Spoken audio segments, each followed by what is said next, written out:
Yes, finally! I've unlocked Spatial Slash, the ability that allows me to transcend even the infinity of Satoru Gojo. Yeah. So, you use it on Gojo. Of course I used it on Satoru Gojo. What else would I use it on?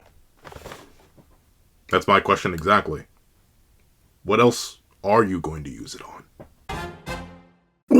What's up, guys? So here we are to do a nice quick little breakdown and discussion on Spatial Slash and like why it's pretty, I'm not gonna say inarguably, there are definitely more useless techniques, but like pretty arguably it's one of the most weird and kind of pointless, just based on how the narrative treats it, additions and evolutions of a technique and a variation of a technique in the entire series. Not in a bad way, at least not fully, but in a way that is still kind of weird to think about when going on the grand scheme of things. But we have a hefty, defty little chunk to talk about, so let's not waste any more time and let's hop right into it. Ending me. Ready? 3, 2, 1, go. What's up, guys? That guy with a pencil here. Fun fact, I do happen to have it on me and keep it on me. And another fun fact, Ryomen Sukuna, after watching Maharaga, did in fact have it on him and thusly Satoru Gojo ended up like that. So yeah, Ryomen Sukuna, he didn't get it on him for a minute, but he got it on him. And of course, what he got on him was Spatial Slash. I call it Spatial Slash because your boy's just an obliterator, but like realistically, it's just an extension of Dismantle. Like, that's all it is. Like, presumably. That's how he explains it. That's how it is. It is just an extension technique on Dismantle. I call it Spatial Slash. I've heard it called World Slash. The slash that cuts the world. Like, every single person, Existence Erasure, more so Spatial Deletion, but I guess Spatial Deletion can be, but his, like, Gojo's soul is still there, so it's not really Existence Erasure. But Spatial Manipulation, Spatial Deletion, whatever you want to call it, it happened. And it led to Satoru Gojo falling. Now, this isn't a video necessarily meant to talk about Satoru Gojo's fall or anything about that or how Sukuna really developed Spatial Slash. It's just kind of Spatial Slash's whole role in the narrative based on how Gege decided to retroactively write the nature of the fight between Gojo and Sukuna. Because if you are a JJK fan who's been breathing air, and heck, even if you haven't been breathing air and lived under a rock permanently for all your days, you're just a starfish for some reason, 1,000 leagues under the sea, you most likely know of a certain statement that Gojo Satoru dropped within 236. A statement that caused a whole bunch of things. Allow me to take one last look, one last galleander, but My thing is, right, Gojo Satoru makes quite the definitive statement about Ryomen Sukuna. And it's a statement that the Sukuna fans, and heck, I've been talking, and I'm gonna still make a video on it myself, so you can see the vision soon enough, but the statement that Gojo Satoru makes is that the skills I drilled into this tempered body of mine, my refined senses, even my haphazard tactics and explosive power, I gave it my all. I wanted to convey everything to Sukuna. I wanted him to know. The absolute strongest, the loneliness that follows, the one who will teach you about love, is. It was fun, but Sukuna wasn't able to give it his all. And for that, I'm sorry. So that's number one, that Gojo just explicitly says Sukuna held back. There are 15 billion, trillion, nonillion different ways you can take this. It's either you think that Sukuna held back stats, like he lowered his durability to take damage, and he lowered his speed so he could get hit, and he lowered his attack points so he didn't immediately execute Satoru Gojo. There's that interpretation. I'd say it's the most extreme interpretation. Personally, I just interpret it as he didn't waste cursed energy on attacks that wouldn't work. Then again, he wasted cursed energy on Ahito. But still, in terms of like, overall, it's why we didn't see Fuga, it's why we didn't see anything too crazy. Sukuna was really only throwing out things that were effective, like Malevolent Shrine, like Domain Amplification, like stuff like that. But the other major statement that Gojo makes, if I can find it, where I literally just saw it, where the heck did it go? I believe it's right here. Father, Shoko, there we go. There's the other statement. The notorious statement that had me rustling in my jimmies, but now I've kind of grown more soft on it, just reanalyzing and looking at certain things and my own interpretations based on stuff in the manga. But once again, it's my own personal interpretations. You can call it headcanon because it basically is headcanon. It's the statement that Sukuna makes here. Well, no, the statement made about Sukuna here by Gojo. So, how was the King of Curses? Man, he was crazy strong. Plus, Sukuna didn't even go all out. So yeah, that's another statement about Sukuna. Presumably holding back stats. I don't know. When he says don't go all out, that sounds like stats, but at the same time, maybe not. I don't know. Whatever. But however you interpret it, regardless, the main statement here is that I'm not sure if I could have beaten him, even if he didn't have Megumi's 10 shadows. Whoa, he's so strong he made you admit that? So, this has essentially laid the seed. I'm just saying, this is, if I'm looking at it from like a higher narrative perspective, like I'm transcending and I'm trying to look at what Gege's telling us through this statement. This is essentially Gege leaning in, calling us close, whispering in and being like, hey, BT Dubs, he didn't actually need Megumi's body. Because a lot of people, I'm not sure how tapped in Gege is to the community, but like a lot of people, especially once 236 dropped, even before that, were getting on Sukuna's case for taking Megumi's body, for using the 10 shadows in general, all that. A bunch of people were reaching down and tearing through Sukuna's throat. A lot of people were really on him about that. But the thing is, this is essentially Gege soft telling us out the horse's mouth that Gojo believes that it's possible that Sukuna could have beaten me without the 10 shadows. And you may be wondering, okay, Pencil Man, you're bringing up all this, but aren't we supposed to talk about how, like, Spatial Slash is kind of worthless? And yeah, we are. Because here's the thing. As it's clearly implied by the recent nature of the last couple chapters, Sukuna doesn't need it for anybody else. And based on this statement, Gojo believes he didn't even need it for him. So, like, what is the point? On a general level. Like, don't get me wrong. In narrative, I understand it's just cooler for Sukuna to develop an ability that transcends the infinity. The greatest, most unbeatable ability in all Jujutsu Kaisen, giving them one of... Well, hey, if certain things happen, giving the main villain the ability to transcend the strongest thing to ever strong in the entire series. The reason why Gojo is a threat cross-verse pretty much at all. Maybe not at all, but mostly the main reason you hear weird arguments like Gojo versus Goku, Gojo versus Saitama, Gojo versus Kakashi, Gojo versus insert character here who has infinitely better stats than him, just based on scaling and Jujutsu Kaisen stuff. It's because of the infinity. By giving Sukuna this, I get the meta-narrative reason. It makes Sukuna seem overwhelmingly powerful. It gives him an extra crazy win con. It does all this. It makes him even more powerful at the strongest of the strongest because he overwhelmed the strongest. But, like, if you're going to tell me that it wasn't necessary, even indirectly, we see that... And here's the thing. A big thing, because it's always going back and forth, but... it's a little bit reinforced by what Sukuna says here. Because a lot of people will say in counter to the idea that, oh, no, maybe it isn't necessary at all. A lot of people may say, well, no, it's still clearly necessary. Because Sukuna himself says he needs Maharaga in order to develop Spatial Slash. Now, this is the official translation. And I believe this was done by a reputable translator. I believe this was done by Lightning. Let me double check who translated this chapter. I'm pretty sure it was Lightning. But the reason I bring this up...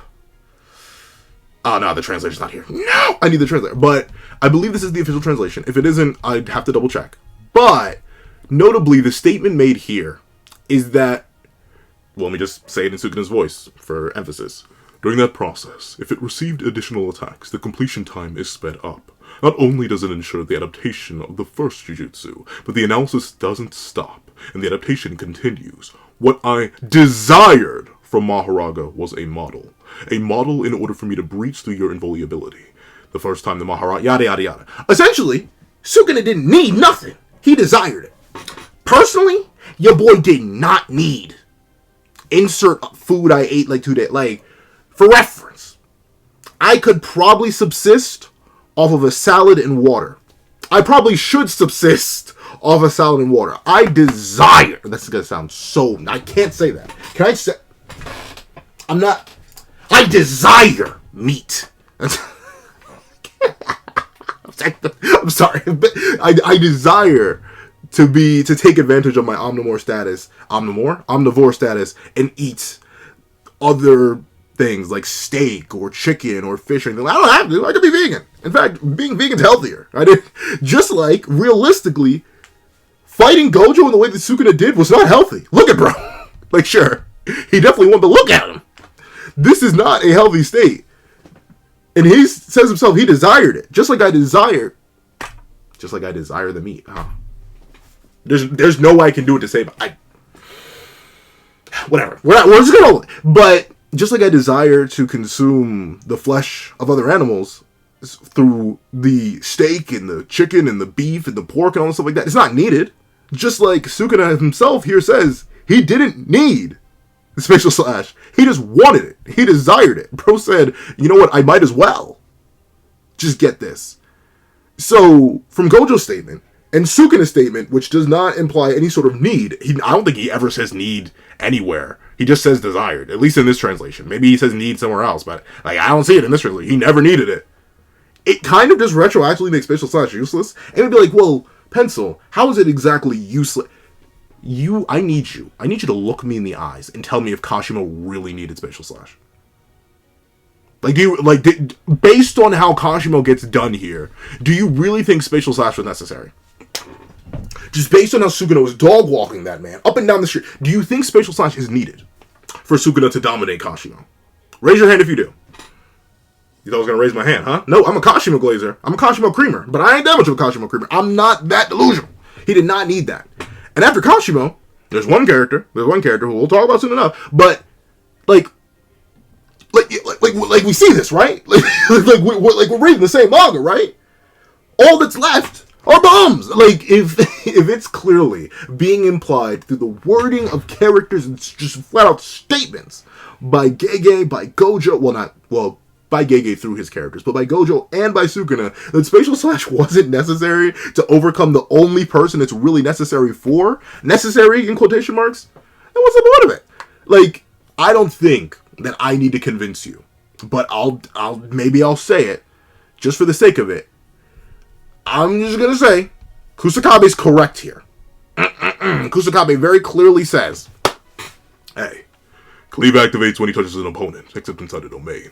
Cleave, dismantle, release at 0 range, and the slashes that cut the world are impossible to defend against using cursed energy reinforcement, amplification, or symbol domain.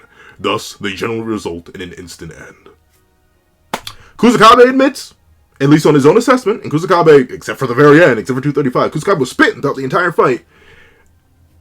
He admits that Cleave and Dismantle, and of course the slash that cuts the world, are all impossible to defend against. Whether it be with reinforcement, whether it be with symbol domain, or whether it be with domain amplification. They're impossible to defend against.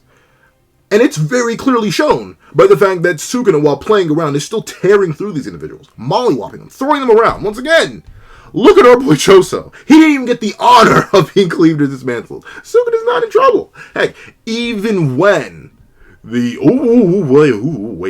even when he's going up against opponents that cause him a little bit of trouble, this could be Spatial Slash, or it could just be an empowered dismantle. I don't know, any chance. So I kind of assume it's probably Spatial Slash, but he didn't need that against Higuruma. As Kusakabe himself says, you can't really defend against stuff like that. It fits from close range, and as we can see very clearly throughout the entire encounter from a fellow Higuruma glazers out there, like, Higuruma was not cooking. If Sukuna wanted to rip Higuruma apart limb from limb and not just cut his arm off, he could have. Easily. Easily. Spatial Slash has no utility for anybody else in series. And he didn't need it for Gojo, according to Gojo himself, maybe. Gojo puts a maybe on it. I'll give that to my fellow Gojo glazers out there. He does say maybe. He puts an if on it. He sprinkles it in there. It's very, very loose. I won't lie to you. It's very, very loose. Gojo says if. But based on Sukuna's wording in 236, he says desired. And desired, you can desire a lot of things in life. But you don't need anything. Well, at least he didn't say he needed it. So Gojo and Sukuna believe that Gojo could have been overcome, possibly, without Spatial Slash. Without the 10 Shadows. It was just what Spatial Slash directly led to. And that's what the 10 Shadows led to. That's what Big Papa Raga, the Obstapa, that's what Maharaga led to. That's the only thing Maharaga really provided. Spatial Slash. Which wasn't needed. And no one else is worthy. Don't get me wrong. We do see Yuji Todori do some crazy things. He gets gripped up like a marmot, but we see that boy heals. He got some of that RCT juice flowing through his veins. So he survives it. We see him get cut up for real, for real. We see this man, he catches a dismantle or two. And then we see it does slash straight into him. So he's still taking damage. His gauntlets aren't, but he's clearly not fully made of his gauntlets, as we see his chest get torn open.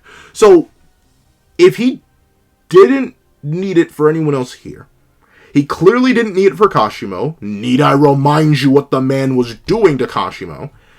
And he didn't need it for Satoru Gojo. Ironically enough, by having Sukuna say it the way he did, and having Gojo say what he did, Spatial Slash is kind of worthless within the context of this series.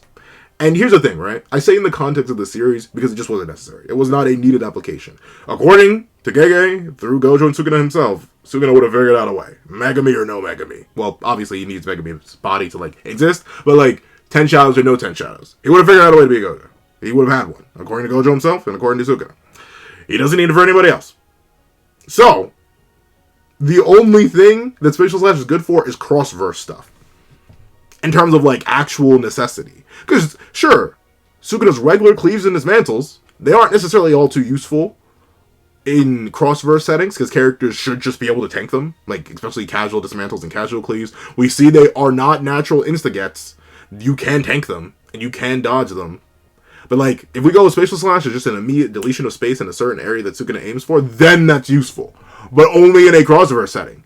And at least when, maybe, I'm assuming authors do think about it, right? Gege even, way back when he released when someone asked him about Gojo versus Kakashi, and Gege explicitly said, Gojo's not on that level yet. So, it's very clearly implied that there may be some consideration, because that's the only thing Spatial Slash does. It makes Sukuna better in a context where he's not going to commonly be in, if you know what I'm saying. That's the main thing. He's going to get used out of Spatial Slash in contexts that are outside of the realm of his own series. Because he didn't need it for the second strongest character in the verse, and he's definitely not going to need it for the 3rd, 4th, 5th, 6th, 7th, 8th, 9th, 10th, 11th, 12th. If you go with all the characters who have fallen, we may struggle to hit 20 characters at this point. So, he didn't need it. So, it is kind of just pointless. It is kind of just the most worthless technique in the series, in the sense that it didn't have any explicit narrative necessity. It was a good way to make the battle quicker, I guess, and add more immediate stakes, and I do like what it implies about Sukuna's character. It gives use to Sukuna's character, fully, and it gives an evolution to it. He's just a Jujutsu nerd. He wants to learn more and evolve and develop his technique independently, regardless of whether or not it was needed. He was willing to risk his body, his life, his soul for that, and I can put respect on his name for that, and I do like what that adds to his character, but, outside of that, narratively, just wasn't necessary for Sukuna to be an effective antagonist. I don't think people had doubts about Sukuna washing the entire rest of the cast before he got the Slash that cuts the world. I feel like people don't have an issue with Sukuna soloing the rest of the cast as he is right now if you were to never use the Slash that cuts the world ever again. So it is worthless. But it's worthless in admittedly the best way possible. However, that's what I think. What do you guys think in the comment section down below? Please let me know. Do you guys think that I'm absolutely crazy, that Spatial Slash was necessary, and some specific word choice and Gojo's statement should be taken with a heavy, not even a grain, but a bag of salt, and it would be invalid to try and just knock away all Gojo's prestige and stuff like that based on his own statement and Sukuna's? Do you guys agree with me and think that ultimately Spatial Slash is a cool addition that's good for cross-verse stuff, but honestly was pretty irrelevant based on how the narrative establishes it? Please let me know all that and more in the comment section down below. If you made it all the way to the end of this video, please leave data deletion. I know that's such a weird, but space is data, and Sukuna with world slash deletes it. So data deletion in the comment section down below. Thank you so much for watching. Please remember to leave a like, share, comment, and subscribe, and make sure you hit that little notification bell so you do not miss out on any videos. I meant to say videos, but I actually said videos right that time. Any videos that come to the channel. Also, I do happen to have a Patreon down below where you can support me for as low as $1 a month to get things like exclusive videos, early content, and more. You can also now become a member to the channel for as low as $3 a month to get the same perks and more. Some of those perks will include a live reaction to the very next chapter of Jujutsu Kaisen. Now, I would like to thank you so much for watching once again, and I hope you guys have a wonderful day. This is Dago the Pencil, writing off.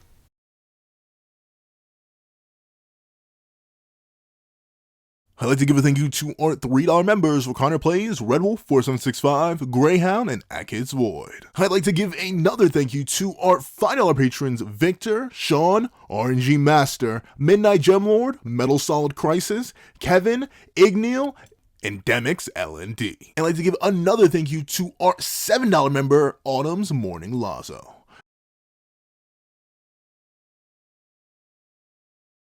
I'd like to give another chunk of thank you to our $10 patrons, Robbie Uchiha, Joaquin, Idemokami, and China Doll 09. I'd like to give a fat, juicy, scrumdiddlyumptious thank you to our wonderful $25 member, Alex Ice Rose. I'd like to give another hefty, defty, trifty, nifty thank you to our $25 patron, Calvin Elder.